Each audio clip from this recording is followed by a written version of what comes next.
Josué capítulo 18. Toda a comunidade dos israelitas reuniu-se em Siló e ali armou a tenda do encontro. A terra foi dominada por eles, mas 7 tribos ainda não tinham recebido a sua herança. Então Josué disse aos israelitas: até quando vocês vão negligenciar a posse da terra que o Senhor, o Deus dos seus antepassados, lhes deu? Escolham 3 homens de cada tribo e eu os enviarei. Eles vão examinar a terra e mapeá-la conforme a herança de cada tribo. Depois voltarão a mim. Dividam a terra em 7 partes. Judá ficará em seu território ao sul e a tribo de Josué em seu território ao norte. Depois que fizerem um mapa das 7 partes da terra, tragam-no para mim e eu farei sorteio para vocês na presença do Senhor, o nosso Deus. Mas os levitas nada receberão entre vocês, pois o sacerdócio do Senhor é a herança deles. Gade, Rubem e a metade da tribo de Manassés já receberam a sua herança no lado leste do Jordão, dada a eles por Moisés, servo do Senhor. Quando os homens estavam de partida para mapear a terra, Josué os instruiu: vão examinar a terra e façam uma descrição dela. Depois voltem e eu farei um sorteio para vocês em Siló, na presença do Senhor. Os homens partiram e percorreram a terra, descreveram-na num rolo, cidade por cidade, em 7 partes, e retornaram a Josué ao acampamento de Siló. Josué fez então um sorteio para eles em Siló, na presença do Senhor, e ali distribuiu a terra aos israelitas conforme a porção devida a cada tribo. Só até aqui. Se assente.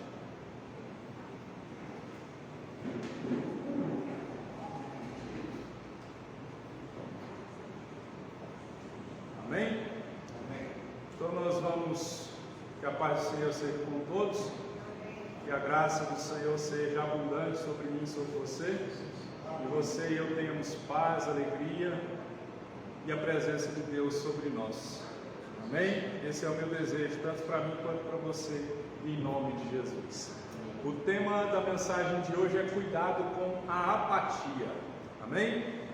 Apatia, segundo o dicionário, é a ausência de interesse, é a ausência de resposta a um estímulo. Apatia, o dicionário define como indiferença, falta de energia ou de ânimo, indolência, lassidão ou moleza. Então, apatia é a ausência de interesse, a ausência de resposta quando o estímulo é dado. É a indiferença, é a pessoa que está desanimada, ela está sem energia, é moleza.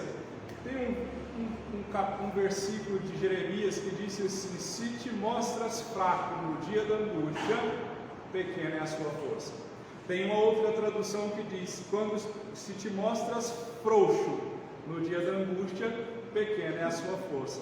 Então é no dia da angústia que nós temos que mostrar que nós somos fortes, e o Senhor nosso Deus nos fortalece. Essa frase que eu vou ler aqui, vou ler essa frase no começo, e no final nós vamos relê-la novamente. As consequências da apatia não vêm de imediato, ela vem depois, quem sabe até na próxima geração. Então a apatia, que é a falta de interesse com relação às coisas de Deus, ela pode não vir de imediato, mas ela vai vir, quem sabe, até na próxima geração. Depois nós vamos entender o porquê disso. O livro de Josué, como nós estamos estudando, nós sabemos que fala sobre a conquista da terra. Nós estamos falando 2 meses praticamente, né?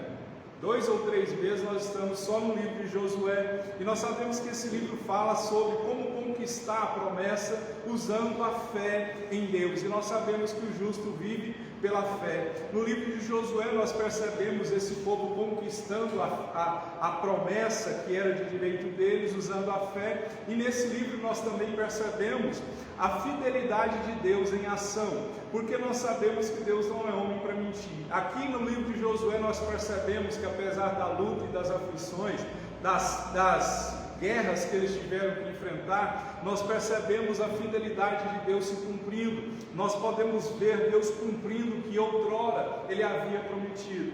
Então nós estamos aqui trazendo à nossa memória promessas que o Senhor outrora nos fez.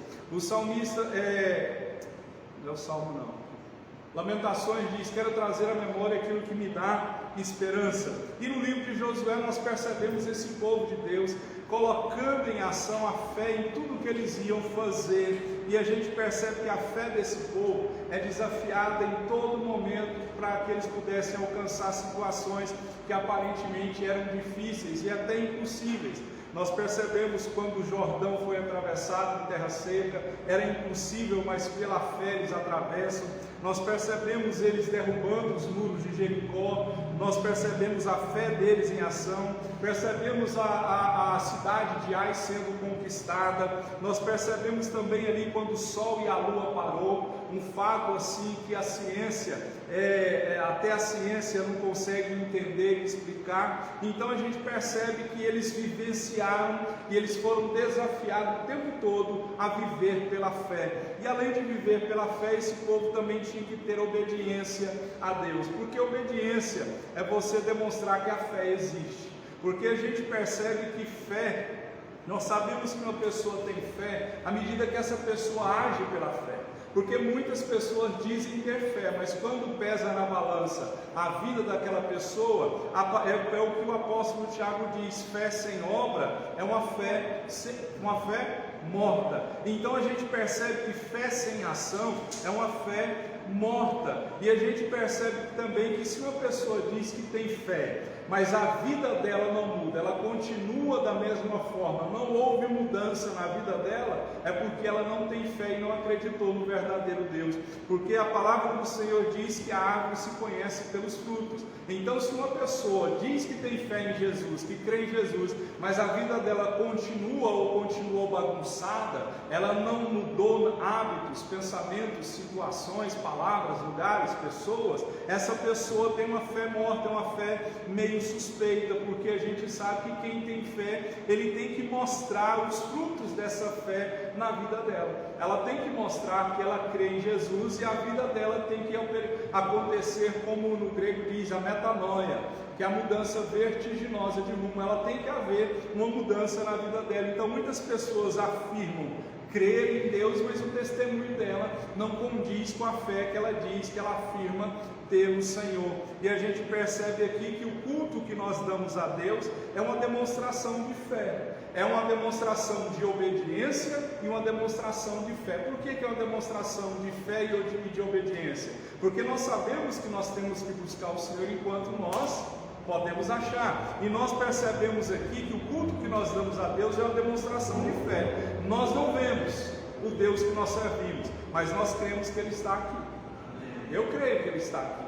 A palavra do Senhor afirma: onde 2 ou 3 estiverem, ali Ele vai estar presente. Então, o culto que nós demonstramos a Deus, que nós damos a Deus, é uma demonstração de fé e de obediência. Por que de obediência? Porque nós sabemos que nós não podemos deixar de buscar o Senhor, sabemos que não podemos deixar de congregar, sabemos que não podemos deixar de estar juntos, porque é melhor ser 2 do que 1. E a gente percebe que essa fé, isso é fé demonstrada através da obediência. E no livro de Josué, nesse livro, o cumprimento da promessa, como nós temos estudado, temos aprendido, havia chegado. Mas a atitude desse povo, dos homens, do povo de Israel, era importante para que eles pudessem alcançar a vitória. Porque, como nós temos falado aqui, eles tinham que lutar. Deus já havia dado a terra para eles, mas eles tinham que agir em obediência, eles tinham que agir de acordo com a palavra do Senhor pela fé. E a gente tem falado aqui muito sobre isso, que a soberania de Deus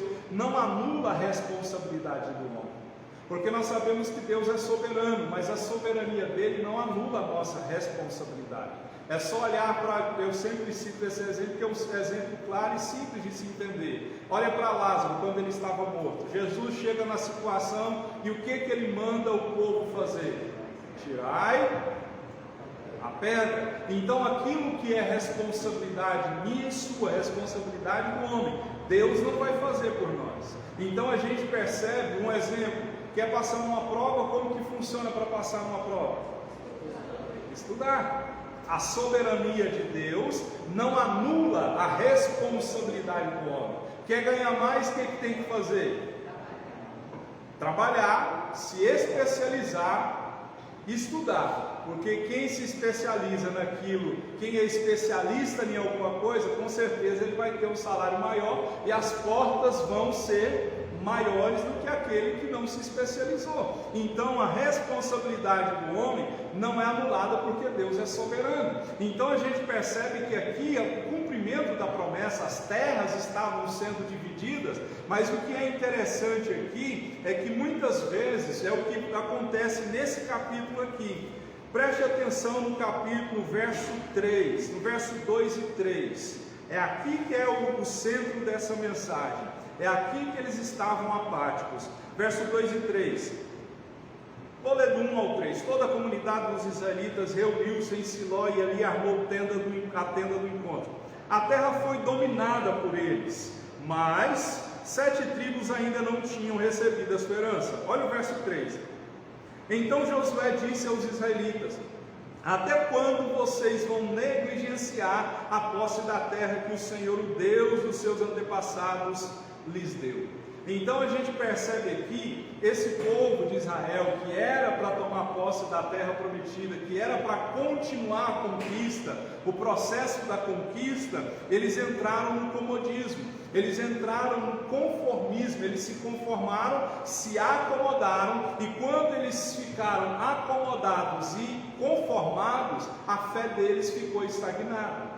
Eles sabiam que tinham uma terra para ser conquistada, mas por estarem muito acomodados e conformados com tudo aquilo, a fé deles ficou estagnada. É o caso de muitas pessoas. A fé existe na pessoa, mas a fé não está sendo usada, a fé não está sendo colocada em prática, em atitudes, através de atitude. Então todos nós temos fé, mas muitas vezes nós não usamos a nossa fé. Porque quando fala-se de usar a fé, usar a fé implica em novos desafios. E muitas vezes é o que acontece aqui, que aconteceu, como nós estudamos domingo retrasado, com as tribos de Efraim e de Manassés. Eles queriam a terra, eles eram um povo grande, mas eles queriam que Josué desse para eles as terras já conquistadas. Então muitas vezes nós ficamos acomodados, conformados com tudo que está acontecendo e a nossa fé fica estagnada. Muitas vezes temos fé, mas não usamos a nossa fé. A nossa fé está inativa, e quando a fé não é usada, ela vai gerar desobediência. Então nós vamos aprender aqui para ter cuidado com a apatia, que é a ausência de interesse, a ausência de estímulo, é indiferença com relação às coisas de Deus. Então todo mundo tem fé, mas é o que eu digo, o problema é o objeto da fé. Todo mundo tem fé. Nós estamos vivendo, eu passei ali na saída ali de Trindade, e as pessoas estão colocando a fé num objeto, estão sofrendo, e a gente percebe que todo mundo tem fé, mas o problema é o objeto da fé. Então a gente vai aprender aqui, a primeira coisa que eu aprendo aqui com o texto, é que a apatia nos faz relaxar. Porque depois de uma grande vitória nós precisamos estar atentos, continuar atentos, para não relaxarmos. Porque Josué repreende esse povo com uma pergunta. A pergunta de Josué para esse povo foi: até quando sereis negligentes em chegar-lhes para possuir a terra que o Senhor, Deus de vossos pais, vos deu? Então a gente percebe que quando a gente está enfrentando ou vai enfrentar um grande desafio, a gente se prepara para aquele desafio. Mas o grande problema, tanto meu quanto o seu, é que depois que nós alcançamos alguma vitória, alguma coisa na vida, a tendência do ser humano é baixar a guarda. E a gente percebe que é nesse momento onde nós baixamos a guarda que nós nos tornamos mais suscetíveis aos ataques do inimigo. Toda guerra, se você já assistiu filmes de guerra, eu gosto muito, a Laura não gosta, lá em casa eu falo para a Laura que eu gosto de filme que tem tiro, porrada e bomba.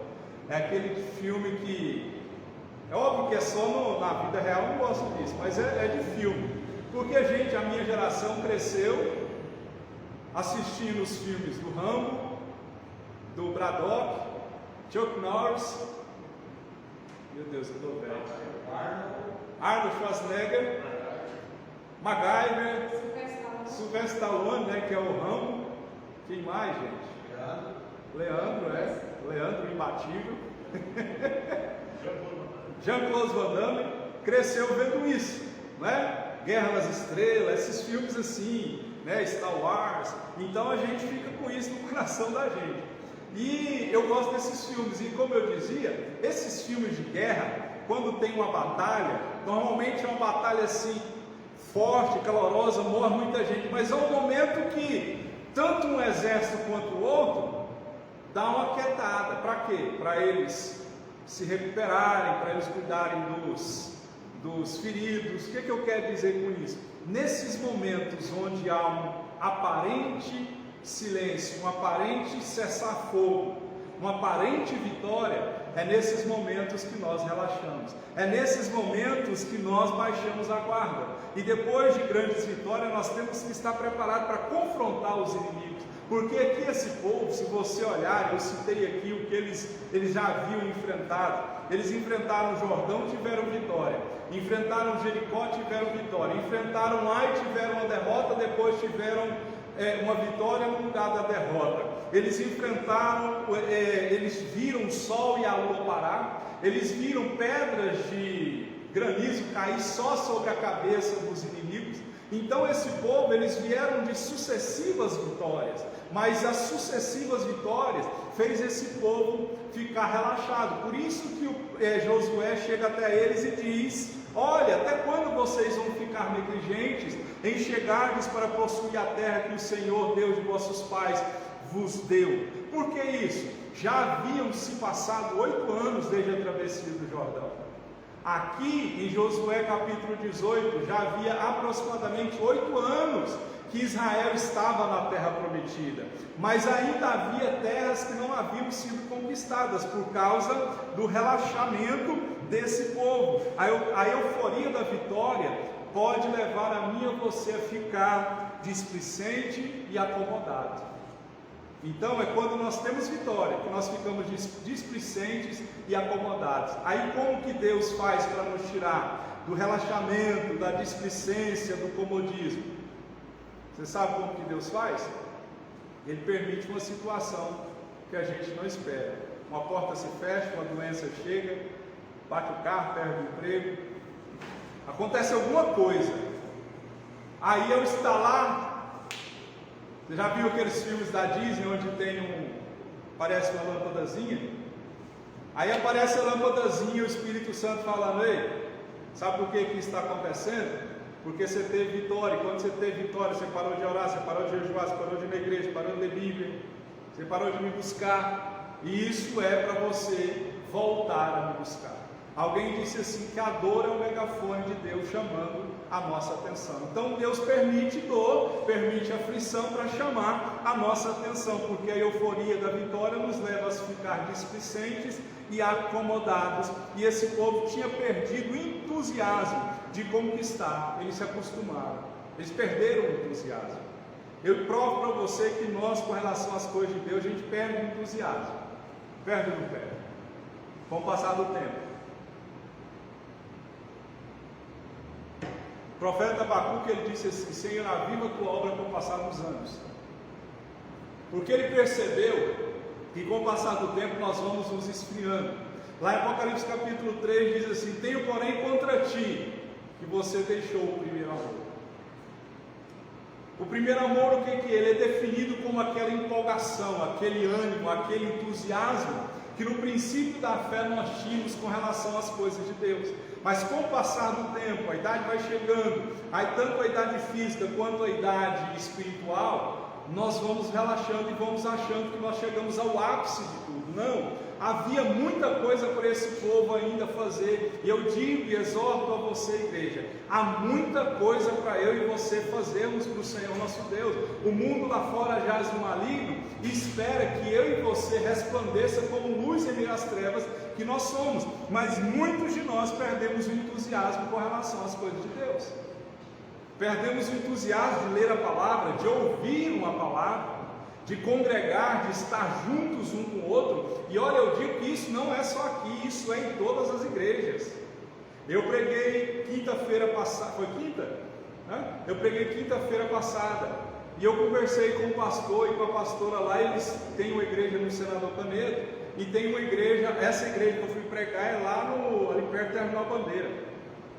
Do lado do Terminal Bandeira, ali onde tem a Seba ali, ali pertinho. E eles vão ter que fechar a igreja lá e ficar só pode ir lá, porque os membros que lá congregam não tem entusiasmo, não ajuda com nada, não ora, não dizima, não oferta, não participa de nada, perderam o entusiasmo. E a pastora diz: olha, infelizmente eu vou ter que levar a igreja só para lá, porque o povo que está aqui não quer.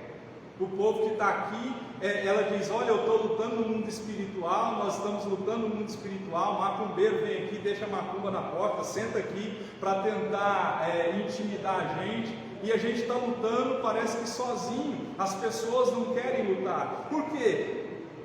A Bíblia explica isso. A Bíblia diz assim, que nos últimos dias a iniquidade ia aumentar e o amor ia se esfriar. Então a gente percebe que nós não podemos ficar com a vida cristã morna. Uma vida cristã morna é aquela que não ora mais, é aquela que não prega mais, que não dizima, que não oferta, não congrega. Nada com relação às coisas de Deus empolga essa pessoa. Por que não empolga essa pessoa? Porque essa pessoa se tornou morna. E olha, eu digo para você que a pandemia de 2020, ela desacelerou muitos crentes e mostrou quem eram os verdadeiros crentes. Ela mostrou. E eu não quero te desanimar não e trazer medo em você, mas tudo isso que está acontecendo aí é baseado em uma agenda. Pesquise sobre a Agenda 2030. Até 2030, esses globalistas, eles têm um projeto. E segundo o que eu estou lendo, setembro desse ano eles já têm preparado uma nova... Não vou falar por causa daqui, porque senão eles podem. Eles já estão preparando uma nova. É só você pesquisar aí. E qual que vai ser? Qual que está sendo aí o burburinho que as páginas da internet estão falando? Da varíola. Então, eu espero que eu esteja errado. Mas eles já estão preparando para setembro desse ano agora. Eles já estão preparando. Então não fica desesperado, porque o que vai vir para o nosso futuro, a gente tem que estar firmado no Senhor. Amém?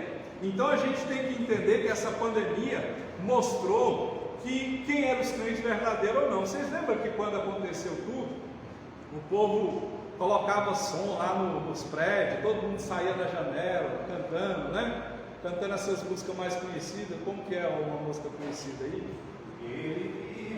Essa aí, todo mundo cantando, porque ele vive e posso crer no amanhã, mas todo mundo não queria Deus, só estava com medo de morrer, não é? Ninguém queria Deus, só estava com medo de pegar a doença e morrer, não é verdade? Passou, relaxou todo mundo, os que estavam cantando porque ele vive, hoje está na esbórnia, não ora, não busca Deus, não lê Bíblia, não quer saber de Deus. Aí quando a dificuldade chegar, vai entrar em desespero. Mas quem está firmado no Senhor, a palavra do Senhor diz: coração firmado em Deus não tem uma notícia. Ele é firme, ele é rocha. Então a gente percebe que quando se proibiu as reuniões, os sintomas do esfriamento espiritual apareceram nos crentes. Eu preguei isso aqui. Quais são os sintomas do esfriamento espiritual que eu preguei há um tempo atrás? Perda do primeiro amor, perda do desejo de congregar, isolamento, falta de desejo de orar, falta da leitura da Bíblia, oferecer para Deus o resto e não a primícia, indisposição em aprender. Então isso mostrou quem realmente eram as pessoas, e muitas pessoas pararam com boas desculpas, mas a gente percebe que muitas não voltaram. Então nós vencemos pecados, e a gente tem que entender: Israel teve grandes vitórias sobre inimigos que eram invencíveis, mas ainda havia muito a ser feito. Guarde isso que eu vou falar. Ainda tinha muitos povoados e cidades que não tinham sido conquistados, e Israel deveria conquistar e destruir tudo. Mas diante disso, diante dessa ordem de Deus, em saber que eles deveriam destruir tudo, que eles deveriam conquistar tudo, era para deixar somente pedra sobre pedra. O que aconteceu com esse povo? Que Israel fez, por estar relaxado, Israel baixa a guarda e passou a conviver com o inimigo. Eles passaram a conviver com o inimigo. E isso acontece nos dias de hoje. Hoje, o que outrora era proibido terminantemente dentro das igrejas, está acontecendo dentro das igrejas. Hoje, sabe o que está acontecendo dentro das igrejas? Toda igreja tem um negócio chamado estatuto. Toda igreja tem, nós temos. Inclusive eu preciso renovar isso, porque eu fui mexer com os documentos, porque o carro está no nome da igreja. Por que eu coloco ele no nome da igreja? Porque a igreja tem isenção de imposto. E eu não sou bobo, não foi eu que inventei a lei, eu só estou me aproveitando dela. Né? Hã? Depois eu corto. Depois eu vou lá e corto. Enfim, toda igreja tem estatuto, ela tem que, porque esse aqui a gente, como é que fala? Isso, ele produz prova para o seguinte, mas não estou fazendo nada de errado. O outro também estava no nome da igreja. Aí o que acontece? Hoje as igrejas estão aceitando tanta coisa que muitas igrejas mudam o estatuto para adequar o pecado de um líder, de um pastor, e dizer que aquilo ali é permitido. Eu já vi casos de pastores que largam a sua esposa, arrumam outra e colocam isso no estatuto da igreja como se fosse normal. Está no estatuto, tem um nome que fala, gente, de igreja mais conservadora, como que é? Tradicional, não. Não. Fugiu aqui. Foi Deus que me deu. O que está acontecendo aí é que os homens separam das mulheres, a mulher separa e aí fala é presente de Deus, é presente de Satanás. Não tem essa não. Você trocar a esposa por outro ou o esposo por outro é furada. A não ser em casos, alguns como Nossa, eu estou falando de coisa que não tem nem nada a ver com o que eu estou pregando. Divórcio ele é permitido quando há traição, violência. Nesses casos é permitido e até aconselhável seguir com a vida com o outro. Mas vamos lá. A apatia, a segunda coisa que a gente aprende com o texto, nos torna inativos. Ou seja, inativo é ficar parado, deixar de realizar, deixar de caminhar, deixar de conquistar. Porque Israel estava inativo. Eles deveriam estar em ação, mas eles estavam parados. Josué pergunta ao povo até quando eles iam ficar parados. E a pergunta que Deus pergunta para mim e para você como igreja, até quando nós vamos ficar parados, de braço cruzado? Eles precisavam agir, trabalhar na obra para conquistar. Israel não estava na terra, mas não estava fazendo nada para avançar. Eles não estavam fazendo nada para avançar e para conquistar. Eles estavam presentes, mas não tinham ação. Eles estavam como se fosse vegetando espiritualmente. E a gente tem que entender o seguinte, que a vida com Deus, ela tem que ser uma vida de ação o tempo todo. A gente não pode ficar parado. Por que a vida com Deus tem que ser uma vida de ação o tempo todo? E por que a gente não pode ficar parado? Entenda uma coisa. A nossa luta é contra quem? Principado, potestade, força espiritual do mal, espírito dominador. Você acha que o diabo para? Não. A Bíblia diz, é claro em dizer que ele ruge como um leão, procurando alguém a quem possa tragar. Por isso que a nossa fé não pode ser uma fé parada, uma fé estagnada. Por isso que a gente tem que estar em ação o tempo todo. E a gente não pode tirar férias da vida cristã. Porque quem tira férias da vida cristã, ele vai morrer espiritualmente. Morre ou não morre? Quem já tirou férias de Deus? Eu como pastor já levantei a mão.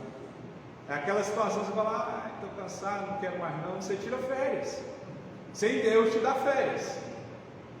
Né? Você pode tirar férias para descansar, para passear, isso aí não é essa a questão.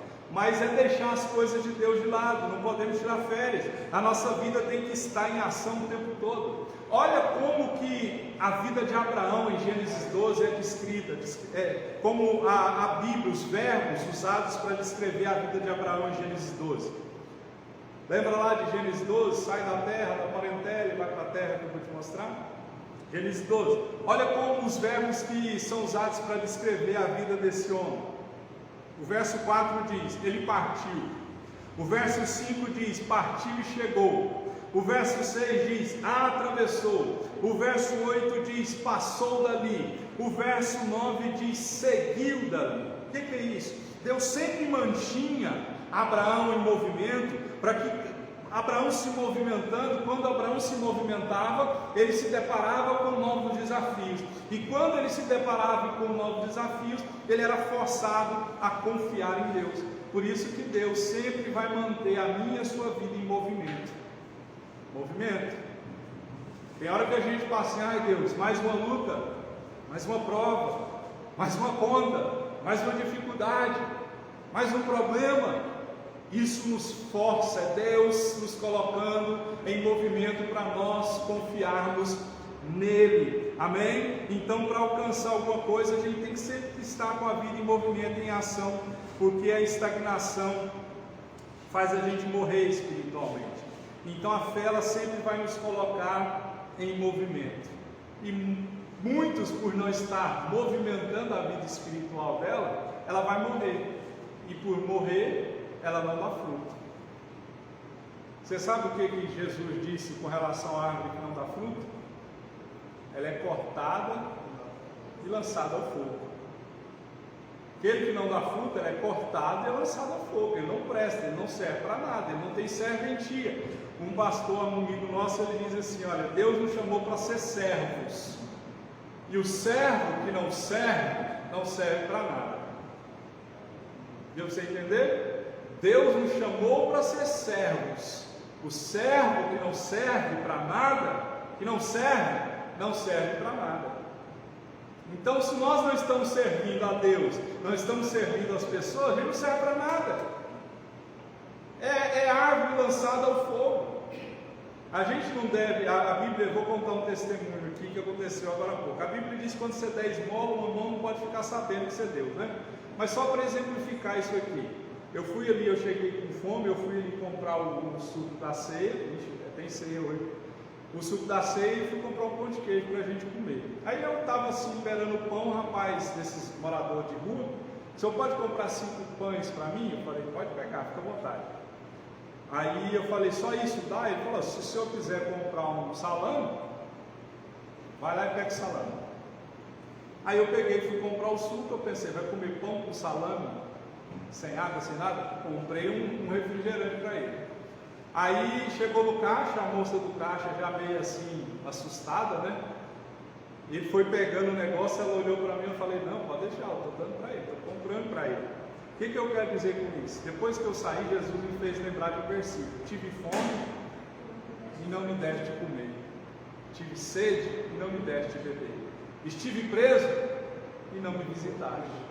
Ele estava falando de nós servirmos uns aos outros. Então nós temos que servir uns aos outros. A nossa fé tem que estar em ação. E se fosse pesar na balança na minha vida financeira agora, eu não poderia ter comprado o que eu comprei para ele. Parece pouco, mas quando a gente tem pouco, até o pouquinho que a gente tira, faz farta. Não faz?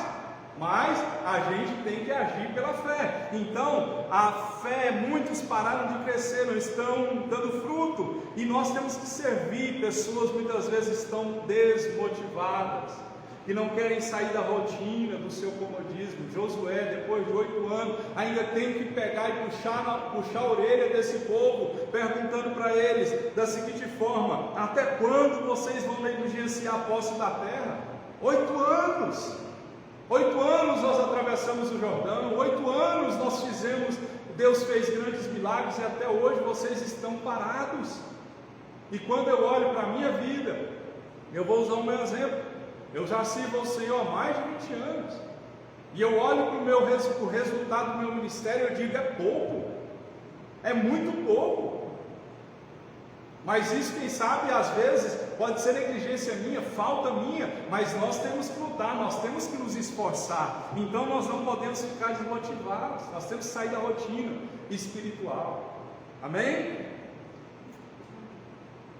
Nós temos que entender que a luta não acabou.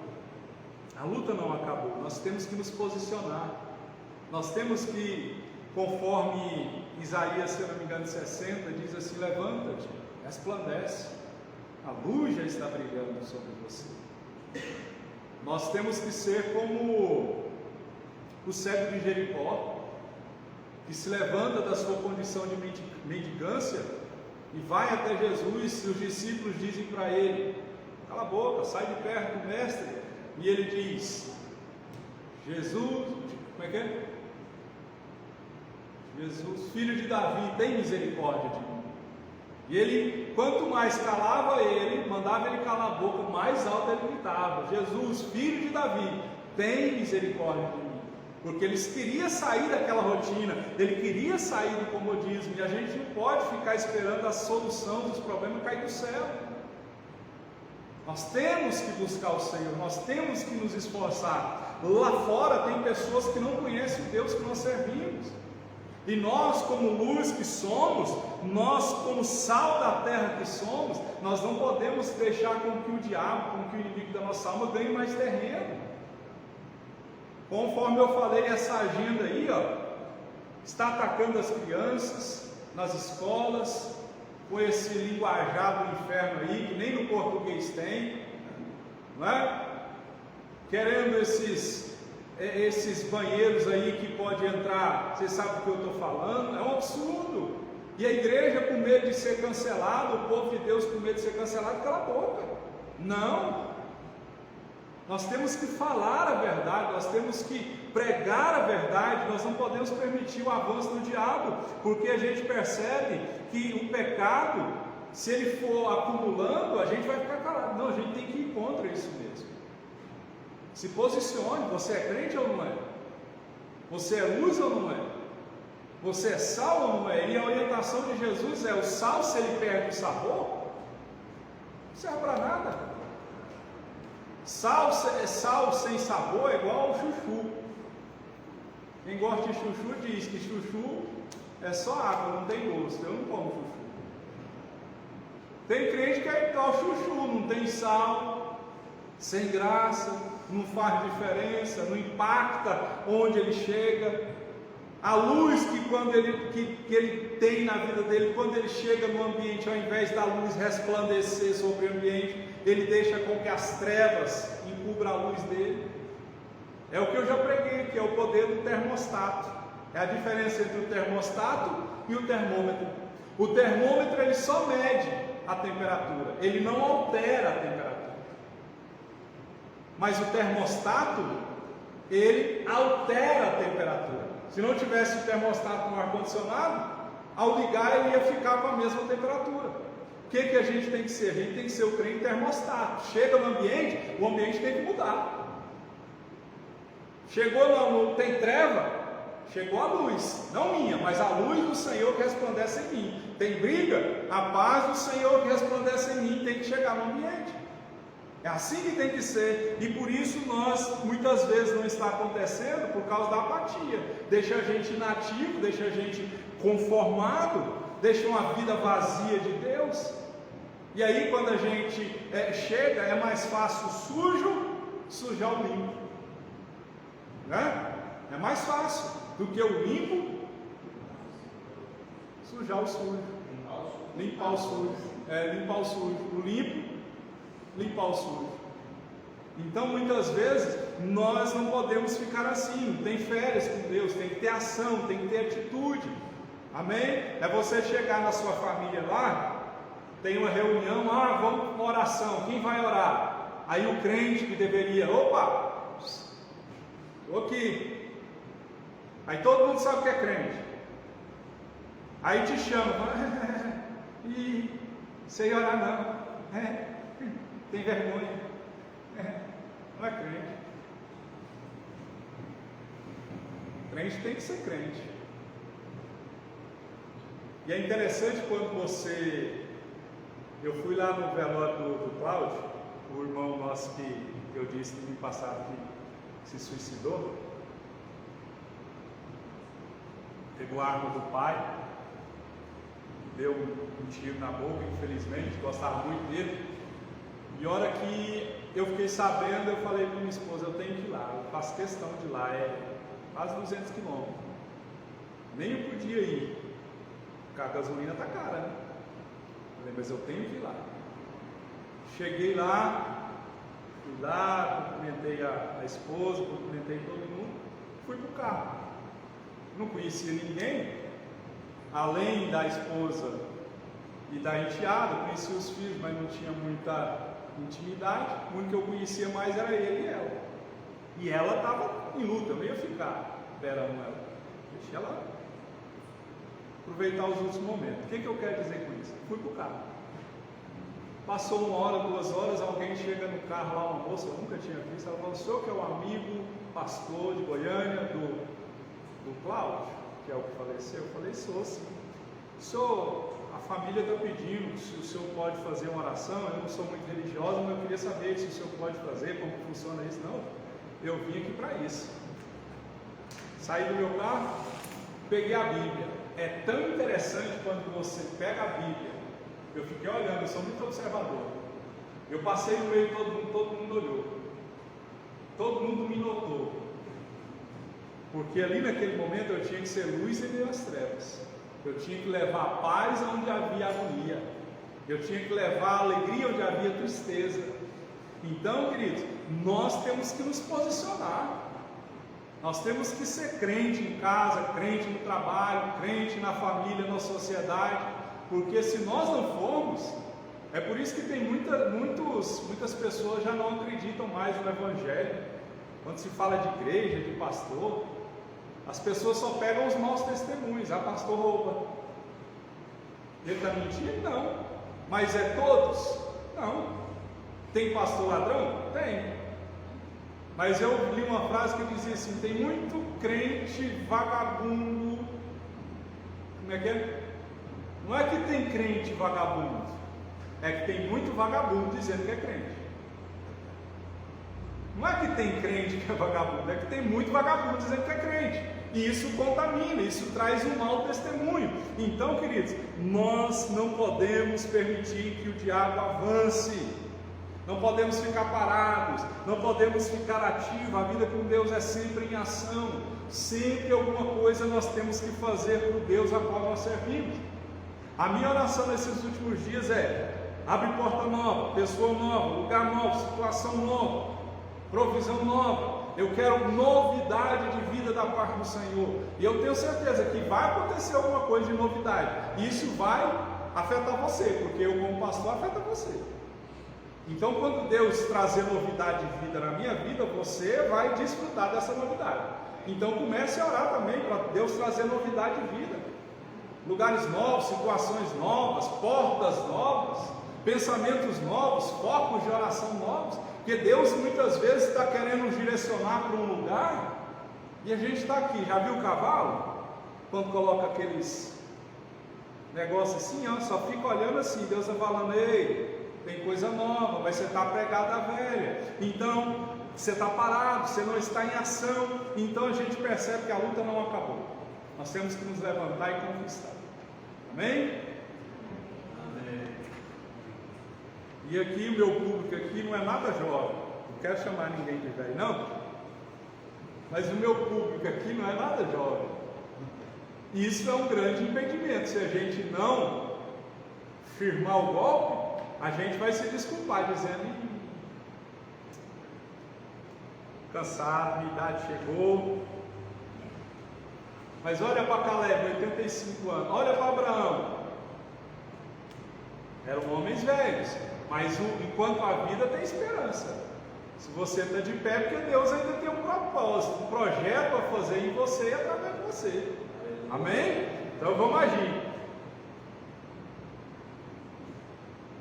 Quantas horas que a relógio está certo? Está Certo. 8,5. A apatia pode levar e leva à desobediência. Por quê? Israel estava em desobediência. Por que eles estavam em desobediência?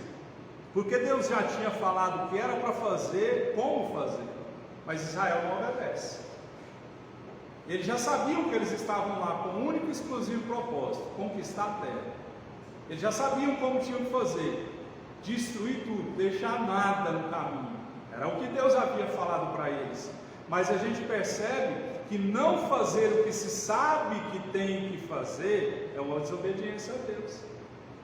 O que Tiago diz? Aquele, pois, que sabe fazer o bem e não faz, comete pecado. A maioria de nós sabemos o que temos que fazer, mas muitas vezes nós não fazemos, e muitas vezes nós conhecemos a vontade de Deus, mas escolhemos desobedecer a vontade de Deus mesmo assim. Não é?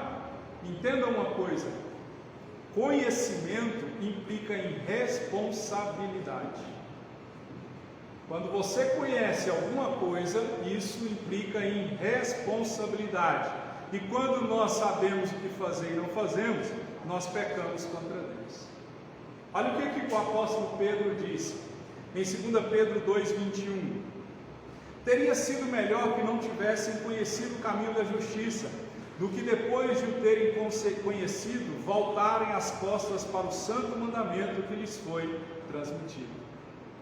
Pedro diz assim: olha, seria melhor vocês não terem conhecido o caminho da justiça, do que depois de conhecerem, voltarem as costas para o mandamento que foi transmitido. Porque quem não conhece, ele pode insurgir e cair no pecado da ignorância. Ele pode dizer: eu não sabia, eu não conhecia, eu não ouvi falar, ninguém me falou. Mas só que isso é muito difícil de acontecer nos dias de hoje, porque nos dias de hoje nós temos um meio de comunicação muito rápido, que são as mídias sociais. Querendo ou não, alguém já ouviu falar de Jesus. Você concorda comigo? Até nos lugares mais distantes e mais longínquos desse mundo, alguém já ouviu falar de Jesus.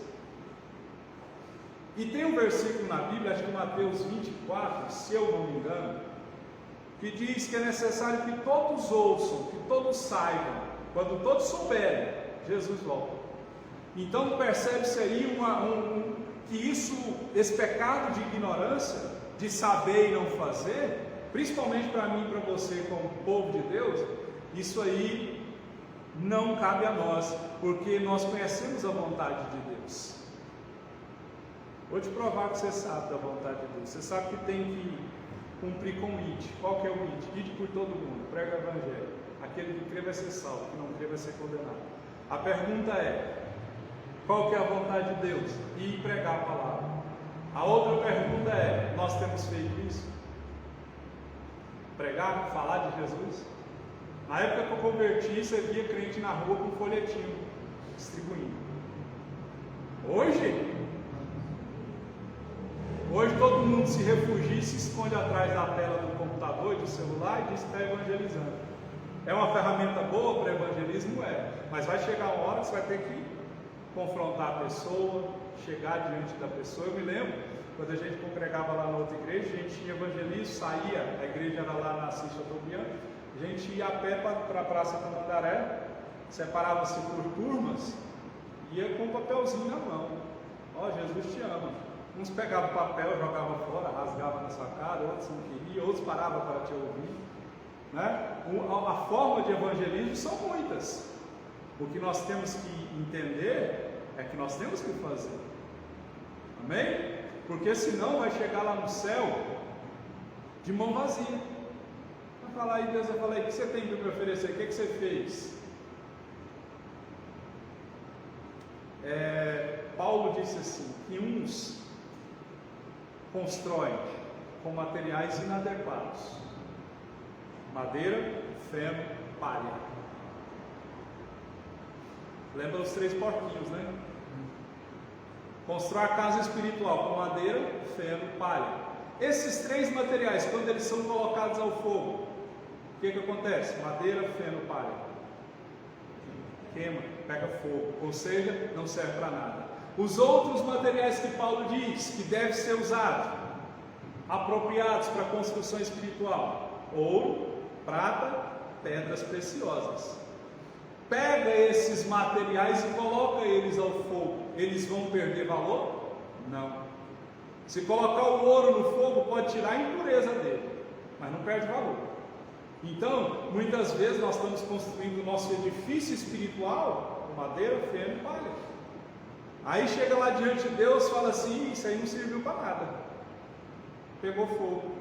Trabalhou, se esforçou e não serviu para nada. Então, muitas pessoas têm agido como se a vontade de Deus fosse algo a ser aceito ou rejeitado.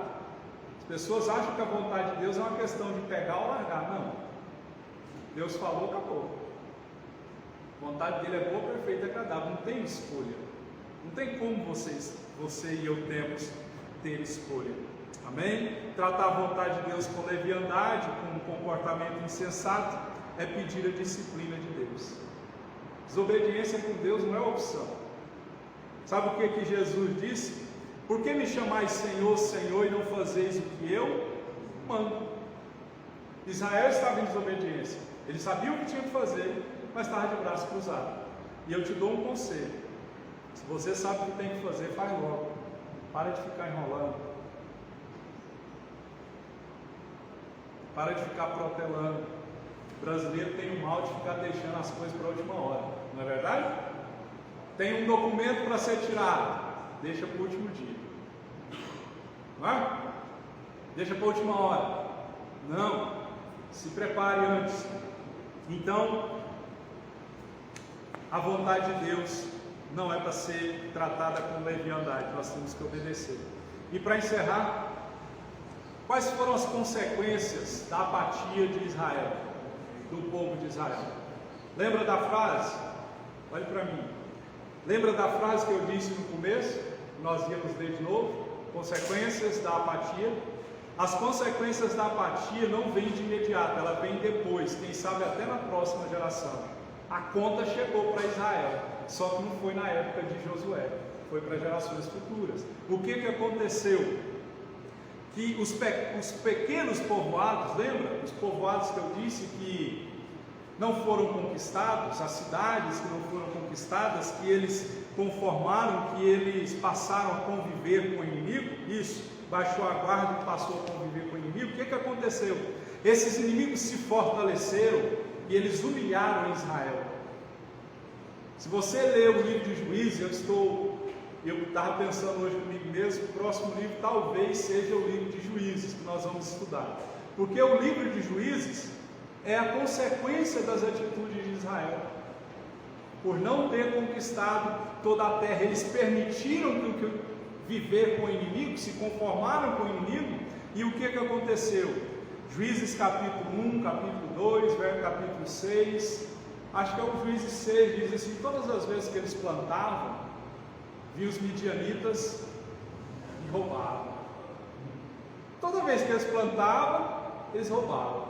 Aí Gideão estava malhando trigo no lagar, escondido. O povo fez cavernas e se escondeu. Era tão numeroso o inimigo deles, que se eles tivessem destruído no princípio, o inimigo não teria se fortalecido, e eles se escondem. E o que a gente entende com isso? Cantares 2,6 dá uma orientação, 2,15 dá uma orientação para mim e para você, para ter cuidado com as raposinhas. Diz assim: apanhai-nos as raposas, as raposinhas que fazem mal às vinhas, porque as nossas vinhas estão em flor. O que é essas raposinhas? Elas representam as coisas que vão silenciosamente destruindo a nossa vida. É quando a gente tolera algo que parece ser pequeno, mas no princípio vai destruir a nossa vida.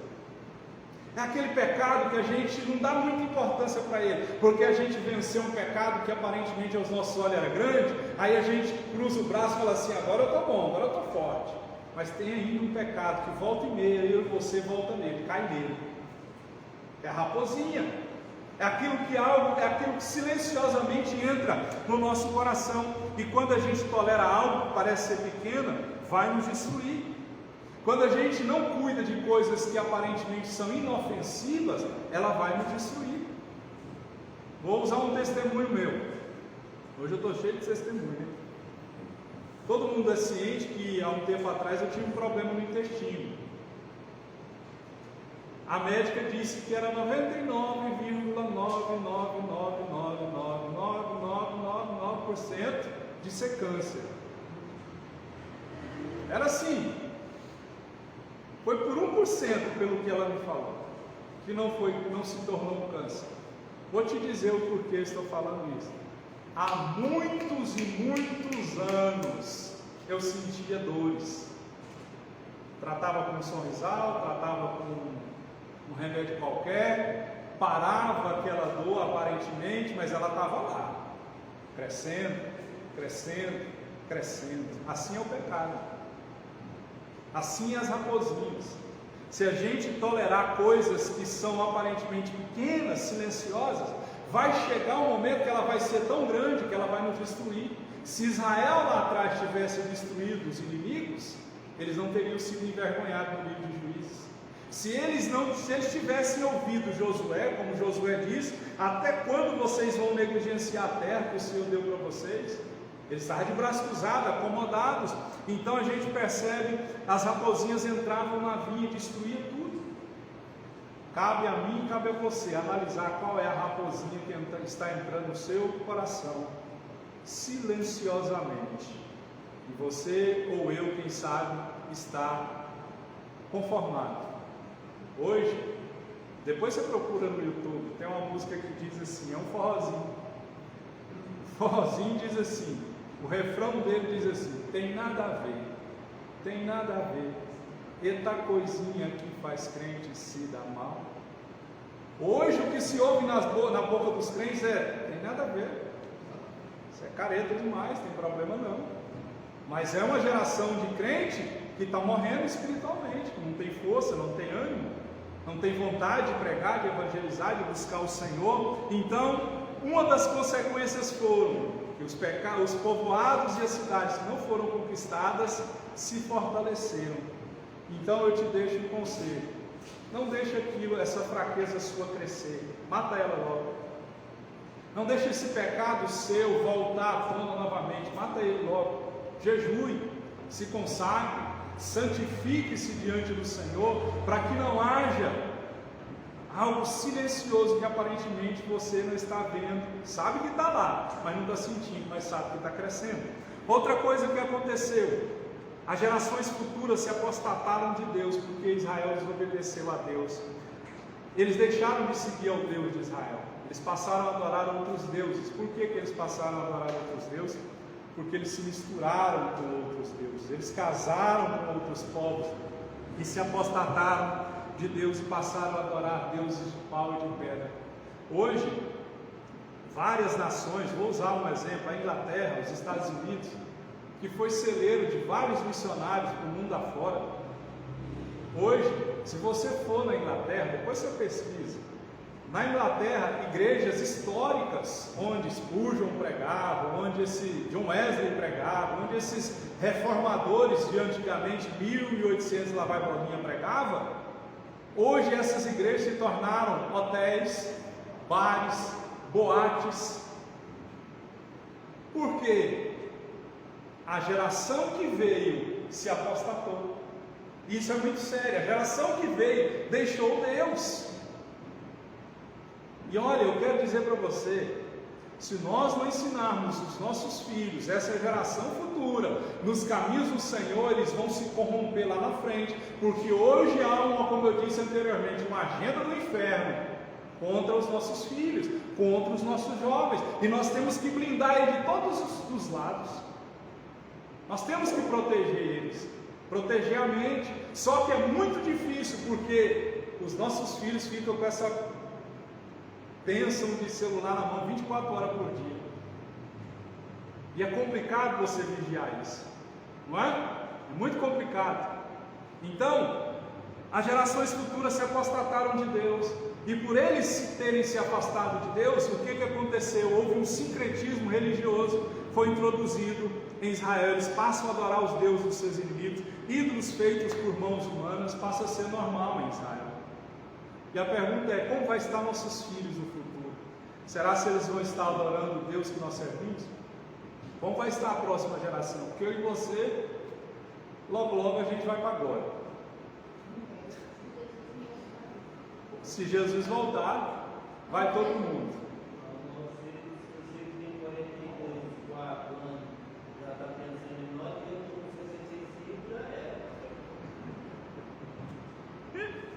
Mas o que eu quero dizer, vamos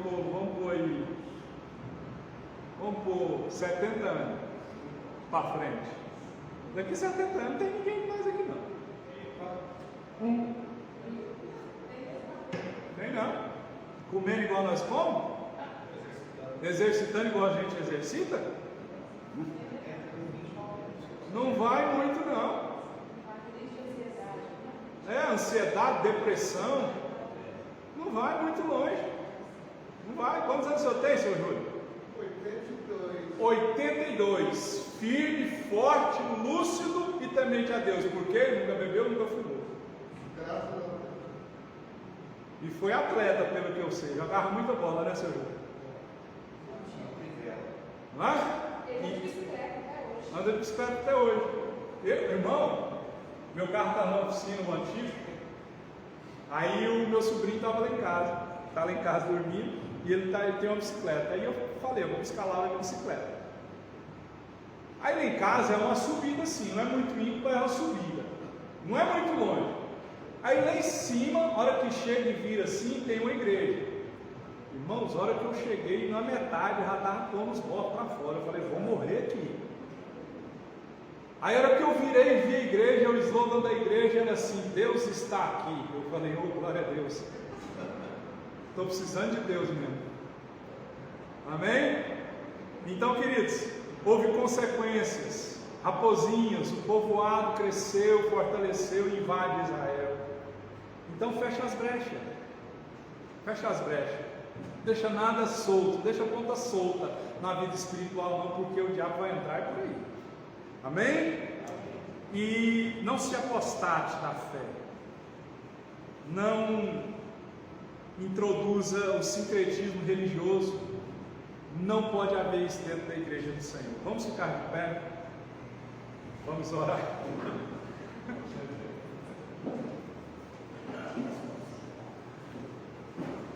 Amém? Não podemos relaxar. Nós vamos orar e vamos pedir ao Senhor que nos ajude a ter ânimo com relação às coisas dele. Amém? Você vai orar e vai dizer: Deus, me dá força, me dá graça para eu te servir, para eu ser constante, para eu dedicar ao Senhor a minha vida, porque eu quero te servir até que o Senhor volte, até que a morte chegue, e eu quero seguir a sua vontade. Amém? Para que eu e você não sejamos repreendidos como Israel foi. Até quando sereis negligentes em chegardes para possuir a terra que o Senhor Deus de nossos pais vos deu? Deixa a negligência de lado, deixa a apatia de lado, deixa a frieza, deixa a mornidão de lado e haja. Pai, eu oro em nome de Jesus, crendo que o Senhor nos chamou das trevas para a luz, crendo que o Senhor nos tirou do pecado e nos trouxe para a sua graça, não para ficarmos de braço cruzado, não para ficarmos mornos, apáticos, negligentes, relaxados, não. Há muita coisa a ser feita, há muita coisa a se fazer, e nós não podemos ser negligentes como Israel estava 8 anos na terra, e eles ainda tinham muita coisa para fazer, e eles não fizeram. Eles preferiram conviver com o mal, preferiram conviver com o inimigo, e ó Deus, eles não trabalharam.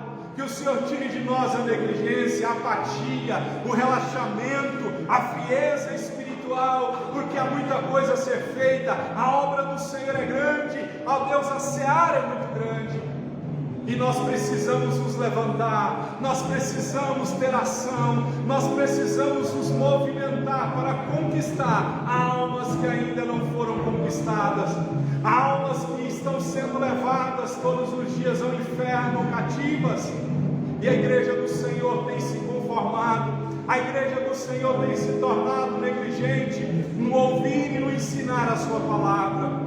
mas que hoje isso sirva de, ó Deus, despertamento, tanto para mim, quanto para aquele que está aqui neste momento ouvindo a sua palavra.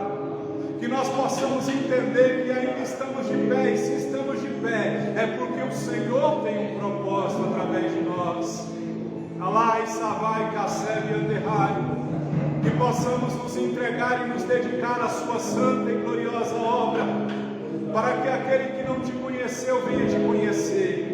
Que possamos deixar, ó Deus, o esfriamento de lado, a displicência de lado, e voltar atrás onde caímos e recomeçarmos. Aviva a tua obra, Senhor. Aviva a tua obra, Senhor. Aviva a tua obra neste lugar. Aviva a tua obra nessa cidade. Aviva a tua obra nesta nação. Para que esta cidade, esta igreja, este país possa, ó Deus, ser um celeiro de missionários. Que daqui, ó Deus, nessa cidade, nessa igreja, ó Deus, nós possamos revelar e mostrar o Senhor para esse setor, Pai. Que esse setor saiba que o Senhor é Deus.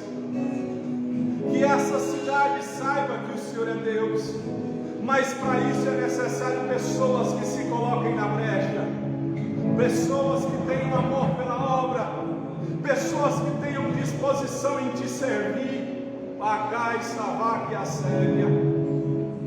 Porque como nós falamos hoje, fomos chamados para ser servos. E o servo que não serve para nada. Israel estava apático. Israel estava parado. Não estava, ó Deus, atentando ao chamado do Senhor. E Josué desperta o povo, dizendo: até quando vocês vão ser negligentes? E o Senhor chama a nossa atenção hoje com essa pergunta: até quando vocês vão ser negligentes com relação à minha obra? A caça vai quedar. Remanta cai, somete, faça gai, sevequia. Até quando? É a pergunta do Senhor, tanto para mim quanto para você. Você que sabe o bem que deve fazer e não faz. Você que diz conhecer a palavra, mas não pratica a palavra. Acai, savai, tentar, sevec e a sébia. Que o Senhor nos ajude. Que o Senhor nos dê graça, Pai. Porque não adianta falar e não fazer. Quem diz que tem fé e não pratica a fé é morta. Porque a fé sem obra, ela morre. E nós precisamos ter obra. Tira a negligência de mim, Senhor. Tira a negligência do seu povo que me ouve nessa noite. Tira a apatia do seu povo. Tira a frieza espiritual do seu povo. Nós não podemos ser um povo, ó Deus, que vive escondido, calado, não. Fomos chamados para ser luz em meio às trevas. Fomos chamados como sal que salga a terra. Acai, savai, quedai, cegueia. Fomos chamados não para nos conformar com este mundo. Fomos chamados para ser inconformados com o mundo. E não podemos nos conformar com o mundo. Não podemos nos amoldar aos padrões deste mundo. Não podemos aceitar o que esse mundo está impondo sobre nós. Não. Cristo não tem comunhão com Belial. Não existe comunhão da luz com as trevas. Nós fomos chamados para conquistar territórios espirituais. Fomos chamados para conquistar territórios espirituais. E nós vamos não é na força do nosso poder. Em o nome de Jesus é que nós vamos. Em o nome de Jesus nós vamos destruir muralhas. Em nome de Jesus os principados que operam neste setor. Em nome de Jesus os principados que operam no nosso país, eles vão cair por terra.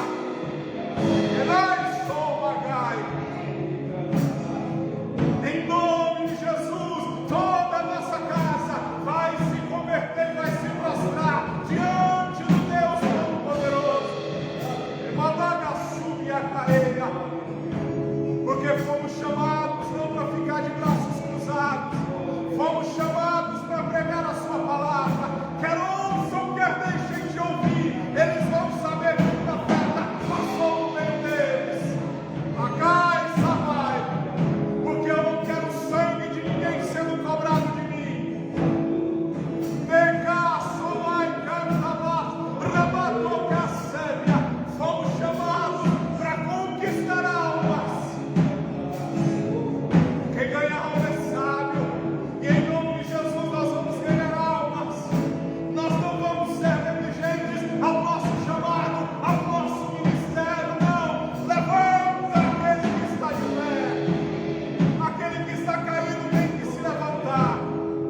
dia.